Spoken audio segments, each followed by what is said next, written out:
El aire en el piso 35 de Nexus Tech era tan frío y estéril como la vista de las luces de Brickell, que se extendían abajo como una galaxia caída. Dentro, el silencio de los pasillos de vidrio y acero pulido era un arma, un recordatorio constante de la presión que se respiraba en cada rincón. Era pasada la medianoche, y el pánico tenía un zumbido eléctrico, un murmullo de teclados frenéticos y susurros urgentes que se elevaba desde el área de operaciones. En este rascacielos, un monumento a la ambición desmedida, el éxito se medía en cifras y el fracaso era un abismo. La atmósfera, normalmente cargada de una competencia silenciosa, ahora estaba saturada de un miedo tangible. Un sistema crítico, el corazón de un lanzamiento multimillonario, había colapsado y con él la fachada de control absoluto que definía a la compañía. Alejandro Morales descendió de su torre de marfil como un dios furioso. Su traje de diseñador, impecable incluso a esa hora, parecía una armadura. Su postura era rígida y cada paso resonaba con una autoridad que no admitía réplicas. Sin embargo, detrás de la mirada afilada que fulminaba a sus gerentes de proyecto, sus ojos delataban un cansancio profundo, un vacío que ni los miles de millones en su cuenta bancaria podían llenar. Recorrió el piso de operaciones, un espacio abierto lleno de cubículos, donde los mejores ingenieros de la empresa luchaban contra el desastre digital. Su impaciencia era una ola de frío que congelaba a todos a su paso. No ofrecía soluciones, solo repartía culpas con una voz cortante, convencido de que la presión era la única herramienta capaz de forjar resultados en un mundo que había dejado de ofrecerle consuelo.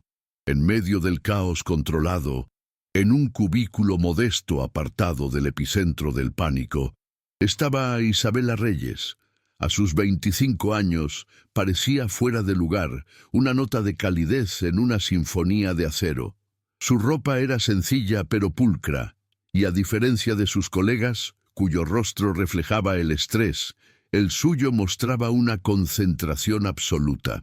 Estaba trabajando horas extra, como casi todas las noches, tratando de demostrar que su lugar allí, tan lejos de su barrio en Yalea, no era un golpe de suerte. Mientras Alejandro elevaba la voz, culpando a su jefe de departamento por la incompetencia general, Isabela se levantó de su silla. Se acercó al grupo sin titubear, con la calma de quien entiende el problema más allá del pánico, y esperó una pausa en el torrente de ira del CEO. Con una voz clara que cortó la tensión, ella habló. «Señor Morales, no es un fallo del servidor. Es un bucle de recursión en el nuevo módulo de autenticación». Todas las miradas se giraron hacia ella, primero con sorpresa, luego con desdén. Alejandro la observó de arriba a abajo, su escepticismo evidente en el arco de su ceja.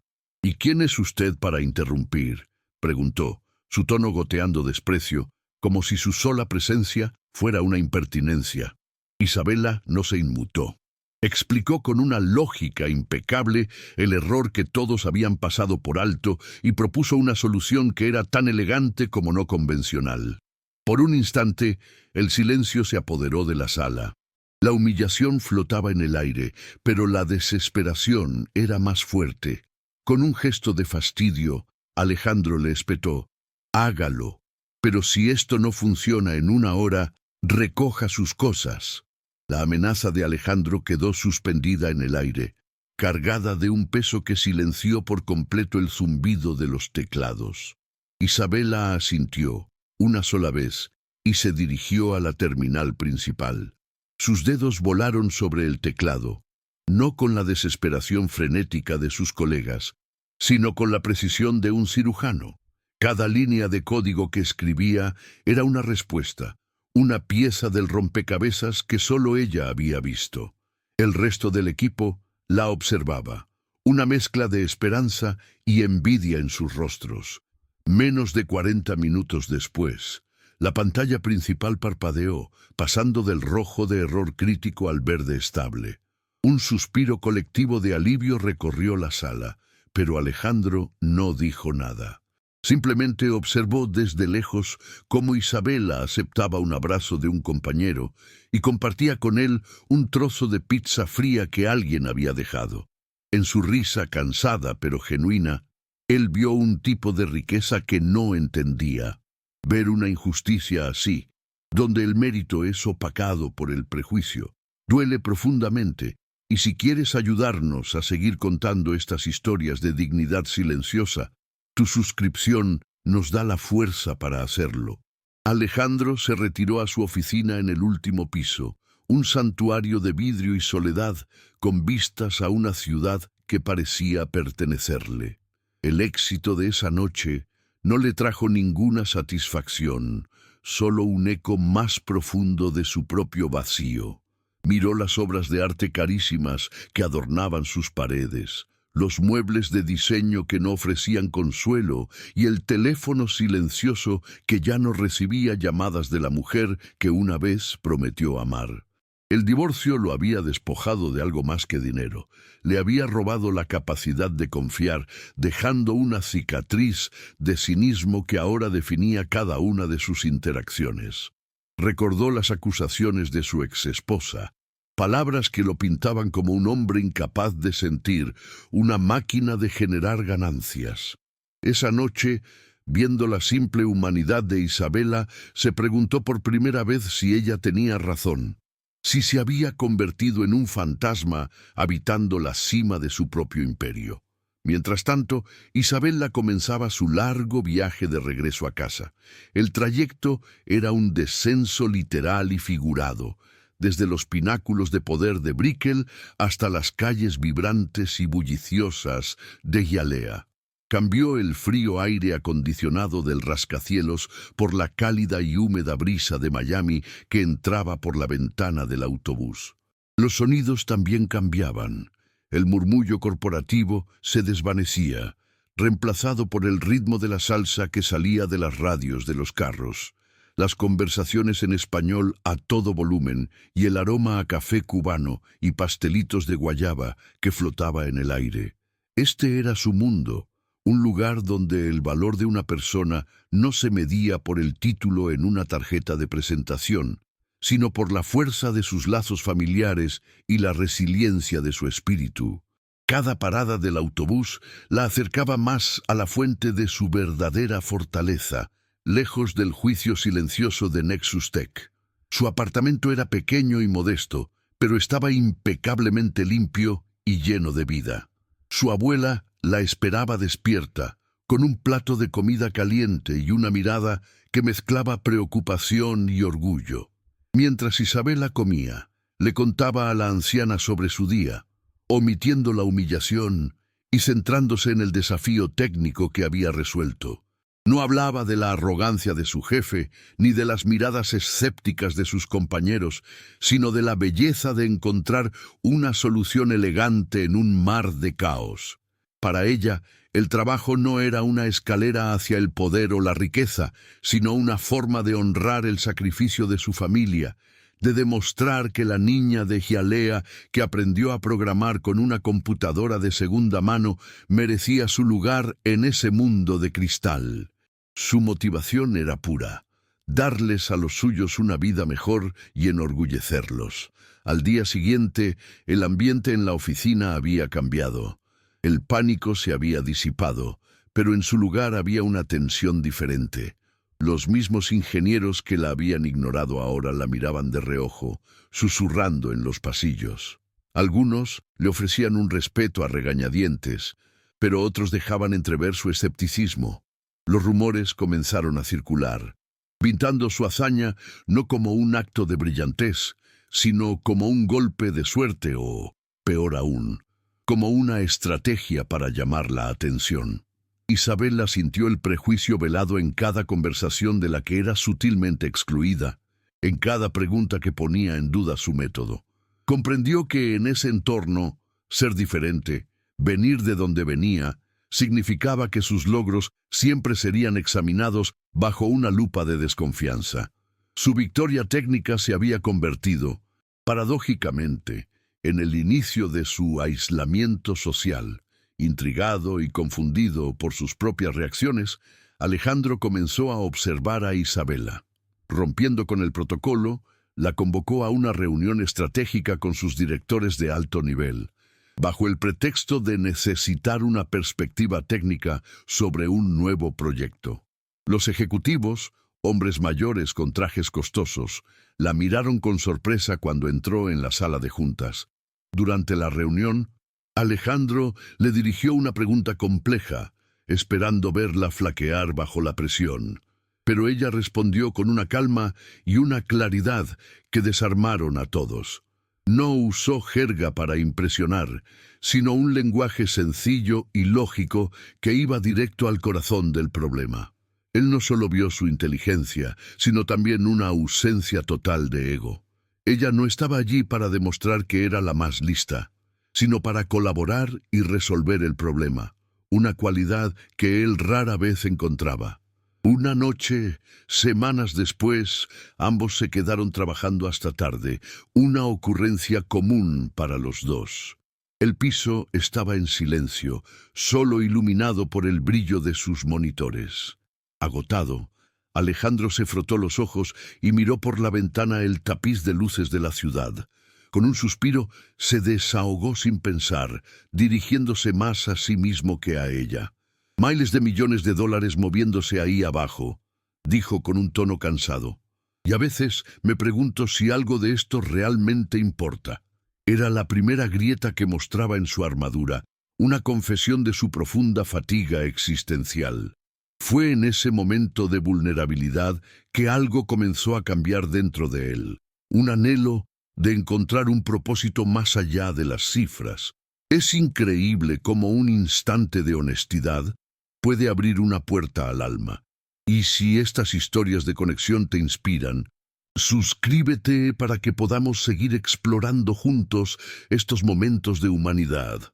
Isabela dejó de teclear y se giró en su silla. No le ofreció frases hechas ni una adulación vacía. En su lugar, le habló con una pasión serena sobre su propio mundo. Le contó cómo para ella cada línea de código exitosa era una pequeña victoria que importaba, porque significaba que estaba un paso más cerca de comprarle a su abuela una casita con un pequeño jardín.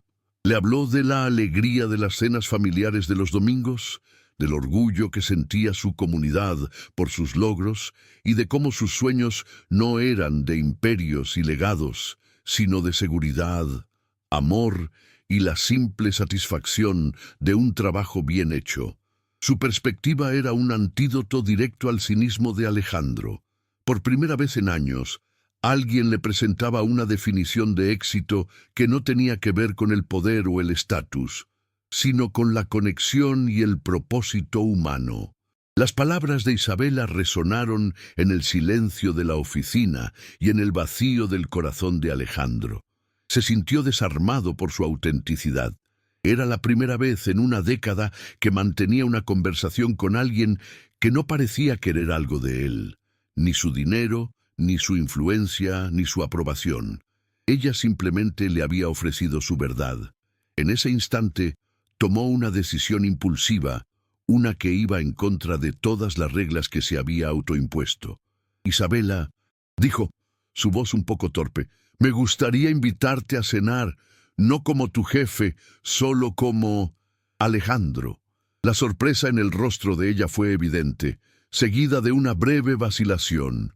Pero luego, una sonrisa genuina iluminó su rostro cansado y asintió. Para él, ese simple gesto se sintió como un soplo de aire fresco en una habitación que había estado cerrada por demasiado tiempo. La cena fue un estudio de contrastes. Se encontraron en un restaurante elegante en Brickell, un lugar que Alejandro frecuentaba, pero que para Isabela era un universo ajeno.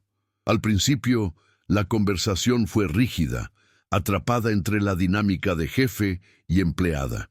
Pero poco a poco, a medida que compartían historias, las barreras comenzaron a caer. Él habló por primera vez con alguien que no fuera su abogado, sobre el dolor de su divorcio. Ella le contó sobre los desafíos de ser la primera de su familia en ir a la universidad y la presión que sentía por no fallarles. Él descubrió a una mujer con una fuerza interior inquebrantable y una sabiduría que superaba con creces sus 25 años. Ella vio más allá del deseo implacable a un hombre solitario que había olvidado cómo conectar con los demás.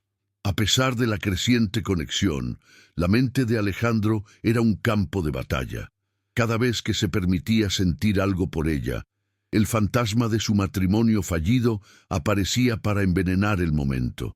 La voz de su exesposa resonaba en sus oídos, acusándolo, recordándole cómo su confianza había sido traicionada por el dinero. Miraba a Isabela y una parte de él, una parte paranoica y herida. Se preguntaba si su amabilidad era genuina. ¿Era posible que una mujer tan joven y brillante estuviera interesada en él, o solo estaba viendo el reflejo de su fortuna? Esta desconfianza era su mayor conflicto interno, una jaula invisible que amenazaba con sabotear la primera oportunidad real de felicidad que había tenido en años, obligándolo a luchar contra sus propios demonios. El conflicto externo no tardó en materializarse. Su cena no pasó desapercibida, y los rumores en Nexus Tech se intensificaron, volviéndose más maliciosos. Ya no eran susurros, sino afirmaciones abiertas de que Isabela estaba usando su relación con el jefe para ascender. Colegas que antes la trataban con una fría profesionalidad, ahora la ignoraban abiertamente o le hacían comentarios sarcásticos disfrazados de bromas. Sintió el peso del ostracismo de una manera que nunca antes había experimentado. Aunque mantenía la cabeza en alto y se refugiaba en la calidad de su trabajo, la hostilidad constante comenzó a hacer mella en ella. Por las noches, la duda se filtraba. ¿Podría alguna vez ser vista por su talento y no como la protegida del jefe? La injusticia de la situación era una carga pesada, un recordatorio constante de que su camino estaría lleno de obstáculos que nada tenían que ver con su competencia. La llamada llegó como un golpe seco, una fractura en la fachada de control que Alejandro había construido con tanto esmero. Mateo se había ido. Tras una discusión brutal, donde las palabras de su exesposa salieron de la boca de su hijo como un veneno, el adolescente había desaparecido. El pánico de Alejandro fue una bestia fría y silenciosa. Movilizó a su equipo de seguridad privada, activó rastreadores y llamó a contactos que podían mover hilos en la ciudad, convirtiendo la búsqueda en una operación casi militar. Pero las horas pasaban y su imperio tecnológico no servía de nada. El rascacielos de Brickell, su trono, se convirtió en una jaula de cristal desde donde observaba impotente las luces de una ciudad que se había tragado a su hijo. Cada minuto de silencio era una acusación, un recordatorio de que todo su poder era inútil para proteger lo único que realmente le importaba. Mientras Alejandro se ahogaba en su impotencia, Isabela pensaba. Ella no veía a Mateo como un activo que localizar, sino como un chico herido buscando un refugio. Descartó los lugares obvios y lujosos que la seguridad de Alejandro investigaba. En su lugar, pensó en el contraste, en la rebelión silenciosa contra un mundo de perfección forzada. Recordó una conversación casual con Mateo sobre videojuegos, sobre su fascinación por la simpleza y el desafío de las viejas máquinas arcade. Su intuición la llevó a Wynwood, el distrito artístico de la ciudad, un lugar que era el antónimo del estéril Brickell. Condujo su modesto carro a través de las calles cubiertas de murales vibrantes, buscando no un fugitivo, sino un alma que necesitaba respirar un aire diferente. Un aire que oliera a pintura en aerosol y libertad en lugar de a dinero y expectativas. Lo encontró en una sala de videojuegos retro, un local ruidoso y poco iluminado que parpadeaba con las luces de neón de glorias pasadas. Mateo estaba encorvado sobre una máquina de Pac-Man. Sus hombros caídos delataban su derrota mucho más que la pantalla de Game Over. Isabela no lo llamó ni lo reprendió. Simplemente se sentó en el taburete a su lado y observó el juego en silencio durante varios minutos. Luego, con una voz suave que apenas se oía por encima del zumbido de las máquinas, habló. «A veces siento que soy como esos fantasmas», le dijo, persiguiendo algo sin saber muy bien por qué y chocando contra paredes que no veo venir. Mateo la miró, sorprendido. «No quiero el lugar de tu mamá», continuó ella, mirándolo directamente a los ojos. «Solo quiero que tu papá vuelva a sonreír y que tú también lo hagas».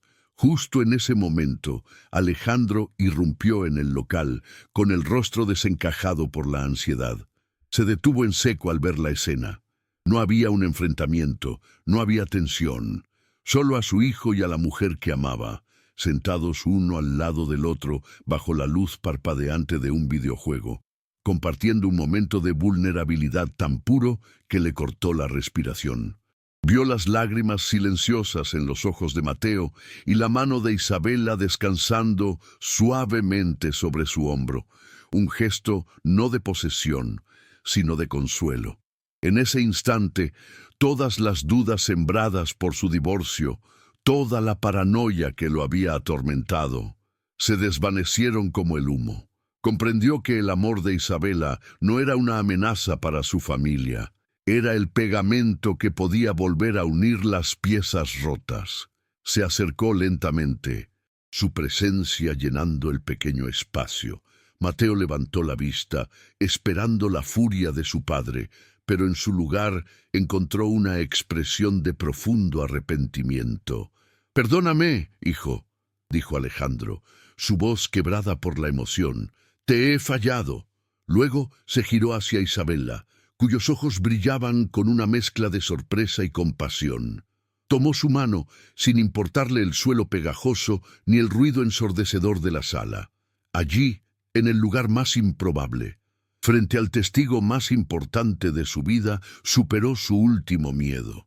«Isabela Reyes», dijo con una claridad que sellaba su nueva convicción, «cásate conmigo. Ayúdame a construir un hogar, no solo un imperio». La pregunta no fue un final, sino el verdadero comienzo de sus vidas. La boda no fue un evento corporativo, ni una exhibición de riqueza, sino una ceremonia íntima, celebrada en un jardín botánico, lejos del acero y el cristal de Brickell. El sol de la tarde se filtraba a través de las hojas de las palmeras, pintando el aire con una luz dorada y cálida. Isabela, con un vestido sencillo que realzaba su elegancia natural, caminó hacia un Alejandro cuya rigidez habitual había sido reemplazada por una calma serena. Pero el momento que selló la unión de aquella nueva familia fue cuando Mateo, vestido con un traje que le quedaba un poco grande, pero que portaba con una nueva madurez, se acercó a ellos como padrino. Les entregó los anillos con una mano firme y una sonrisa tímida pero genuina. Un gesto que era a la vez una bendición y una disculpa, el puente que finalmente conectaba el pasado herido con un futuro lleno de promesas. La vida después de ese día se reconfiguró en torno a nuevas prioridades.